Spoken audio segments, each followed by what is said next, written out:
Hello everyone, it's Haley and I'm back with another pregnancy update. Today is June 11th, 2020, and I am, as of yesterday, officially 30 weeks pregnant.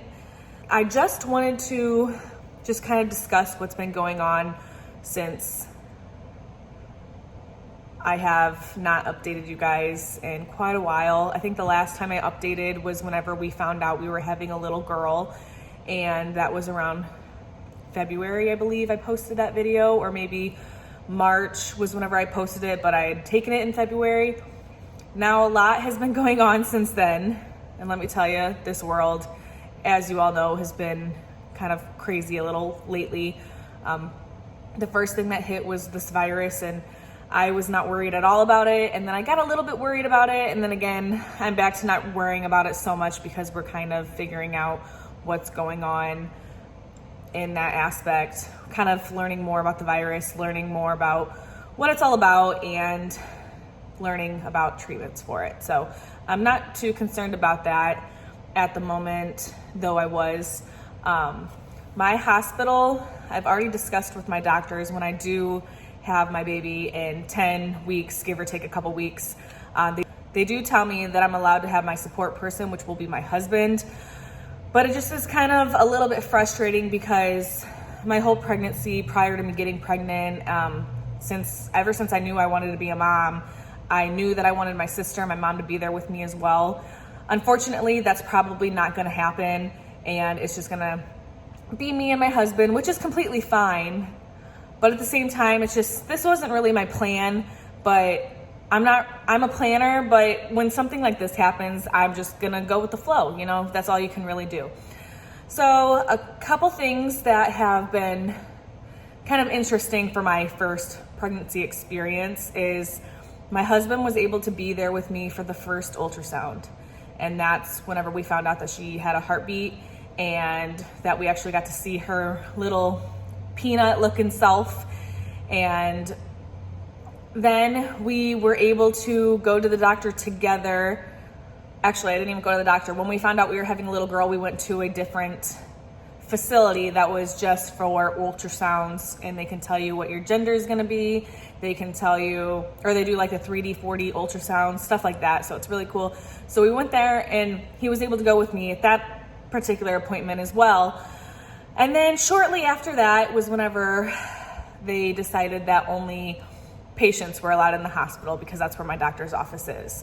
So unfortunately for me, I've been having to go to all my appointments by myself and alone, which again, it's fine, but at the same time, it was really hard because I had my anatomy scan at 22 weeks, and that is like the most important scan of your pregnancy, where they make sure that all the bones are fusing and growing correctly, and her brain's working correctly, and her heart and the blood flow and the amount of blood that she has in her body.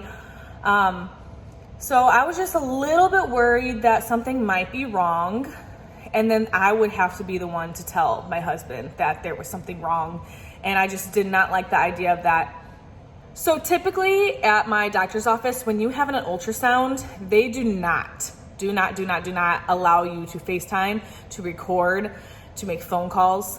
But since all of this has happened, my doctor, or the ultrasound tech there, told me that all rules were thrown out the window and that we were allowed to FaceTime my husband. So while I was in my appointment for about 35 minutes, he was in the car and we were FaceTiming. That way he could see what was going on. We could see our little baby, and everything turned out to be completely okay, which we're very thankful for. But we always said, I never did a genetic testing because we always said that God graced us with a baby, and that no matter what happened or if there was anything wrong, that we were going to love that baby and take care of it to our full potential. And again, that's what we were planning on doing the whole time if there was something wrong at my 22-week ultrasound. But thankfully, there was not anything wrong that we know of. She had 10 fingers and 10 toes. We were able to see that. It was really cool. I'm afraid she's going to have my side of the family's hands and feet, which are very large. But it was just really hard when I first went to that appointment and preparing for it, because I knew that Matt was not allowed to be there with me, and it's our first baby. So a lot of the things that we were looking forward to experiencing, we weren't able to experience that together, and it was hard. But again, at this point, you just have to go with the flow, and it is what it is, and you just gotta go with it. Another thing that's irritating to me, and a lot of you probably find it irritating as well, is that hospitals at the moment, mine in particular, I live in Indiana, so my hospital in particular requires you to wear masks to all appointments, and that's everybody who's in the facility, they have to wear masks. So when you first go, and this has been happening for quite a while now, especially because I've been going every 4 weeks, and then now I'm going every 2 weeks, and then I'll be going every week. But they require you to wear masks, and when you first walk into the facility, which is again a hospital, they take your temperature, ask you your name, ask you where you're going, where you're coming from, if you've been around anybody, if you've had any COVID symptoms, etc. And it's just kind of routine for me now. It's not as annoying. The only thing that annoys me is wearing a mask, and it's because it's so hot, and I give props to everybody who has to constantly wear masks, because I have to wear a mask for roughly like 30 minutes to a little over an hour, and I'm dying. I hate wearing a mask. But again, the whole point of wearing the mask is to protect yourself and others, and I completely understand that. So I'm gonna follow the rules. I'm not gonna not do something just because I don't like it. I'm gonna do something to better help society, I guess. So that's been a little different. My first couple appointments, I did not have to wear a mask, and since what week was that? Week 16? Actually, when I went to my anatomy scan, that was the first time that they were having patients, when they were in the rooms, wear masks. So if you were in the waiting room, you did not have to wear a mask. But being in the room, a very tiny room with a tech, she wanted you to wear a mask, and they were already wearing masks. And then after that, when I went to week 26, I believe it was, or actually at week 24 is whenever they started requiring everybody who went in and out of the hospital to wear masks. So again, it's been a little bit different, but it's like the new norm, so it's not that different, I guess. Now I want to talk a little bit about my pregnancy in general. So I don't remember or recall if I have already told you all that I'm considered a high-risk pregnancy. The reason why is because I had high blood pressure prior to pregnancy, so therefore I had to switch all my high blood pressure medication, and I'm on a safer one for women who are pregnant, and I take labetalol, and I take a half a pill because I tried taking a whole pill and I thought I was going to pass out because my blood pressure was so low that I only need to take half of the pill. So I take 50 milligrams in the morning and night of labetalol instead of the 100 milligrams they normally prescribe you with whenever you have high blood pressure. When COVID-19 first started and they were really worried about the spread of COVID because they had no idea how quick it spread, how it spread, if it was airborne or anything like that, they were doing appointments via phone call, which I'm like, how do you even do an appointment over the phone? Do they just like talk to you, ask you if you're feeling okay, and that's that? I wouldn't know, because I still had to go because I was considered high risk. So I knew other people who were pregnant and due around the same time I am, that they would call in and do their appointments over the phone. And then there was me who still had to go up to my appointment because I'm considered high risk. So another thing is that since I'm high risk, they always are doing like blood work and making sure that my labs are great. And it's funny because I do have high blood pressure, but all my labs have been great. One of my doctors told me that they've never seen a blood panel look so good. And I'm like, wow, I actually take good care of myself. The only thing I have is high blood pressure, and I can thank my mom and other relatives for that because it's hereditary. Since I have high blood pressure and it's funny because my mom at one point, when my mom was pregnant with my sister years ago, my sister's going to be 28, she was a gestational diabetic. And my sister, with her first pregnancy with my nephew, she gave birth to him at 34 weeks and 4 days because she had HELLP syndrome, which is like a really, really bad preeclampsia and you can die. So she had that. And then with her second pregnancy, she was a gestational diabetic. So I was like, great, whenever I get my labs for my test, I'm going to be a gestational diabetic just because it's hereditary. But actually, being a gestational diabetic is not hereditary, and I am not a gestational diabetic. So that was one perk for me. But since I am a high risk for high blood pressure, they asked me if I would be willing to take magnesium and if I would be willing to take a baby aspirin. And I'm like, yeah, if it helps. There's no negative side effects of taking those two medications while you're pregnant. And it actually has a study that has proven that it actually helps when you're pregnant. And since my sister already had HELLP syndrome, they were really worried about me potentially getting HELLP syndrome because she had it. And I guess that's something that you don't really want to mess around with. So I'm taking all the precautions possible in hopes that I don't end up with preeclampsia or HELLP syndrome. Another thing that my doctors told me that I need to be aware about is that since I'm a high risk, that it would be better if I continued to exercise, which I already exercised before being pregnant. And since the gyms were closed down for 10 weeks, my husband and I would ride a bike and he would run with our dog.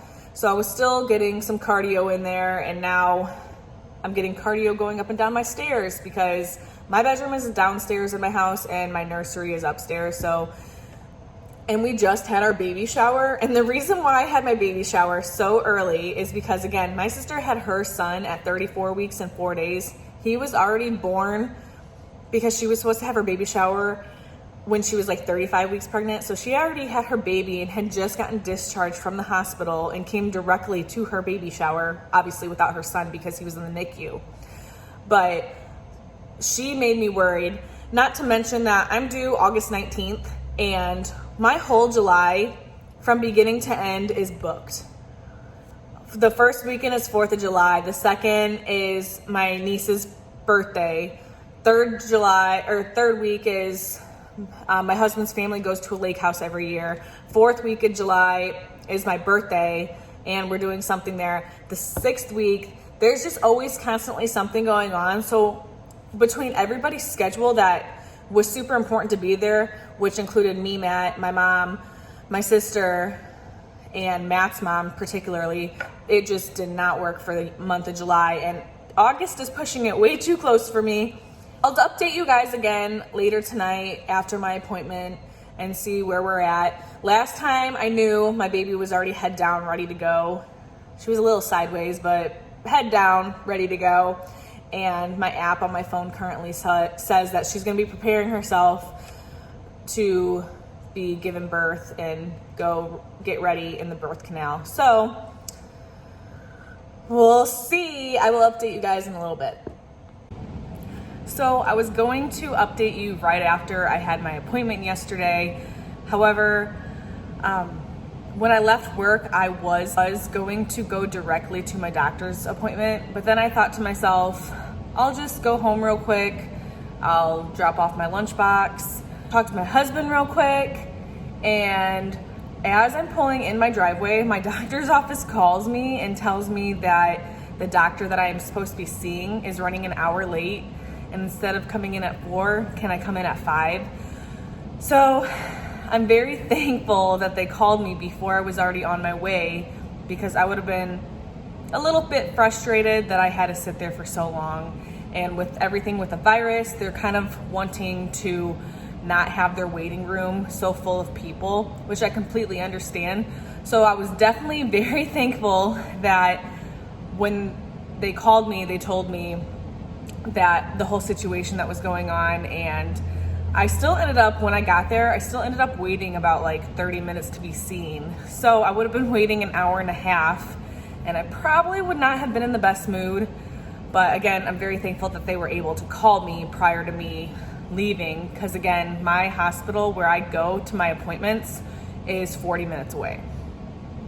So when I was at my appointment a couple weeks ago, they offered me to get a Tdap shot, and that pretty much is a shot to help me prevent from giving small children whooping cough and other various cold-related illnesses. So I made the decision yesterday that I was going to get it, and I did, and now my arm is extremely sore. So if you're wanting to get the Tdap shot, it does not hurt at all, but your arm is gonna be sore the next day. And I don't know how long it's supposed to be sore for, but raising it is really sore. I'm not bruised or anything, but it's just a little bit sore. Also, when I was at my appointment, the doctor that I saw, because there's 4 doctors that I have to see. One of them is specifically my doctor that I go for my yearly visits, and the other 3 are part of the same group that my doctor is in. And it just kind of all depends on who's working what day, because I couldn't have any of those 4 doctors deliver me. So that's why my office requires you to meet up with all the rest of the doctors that they have on staff. So the doctor that I saw yesterday, she's actually my mom and my sister's doctor.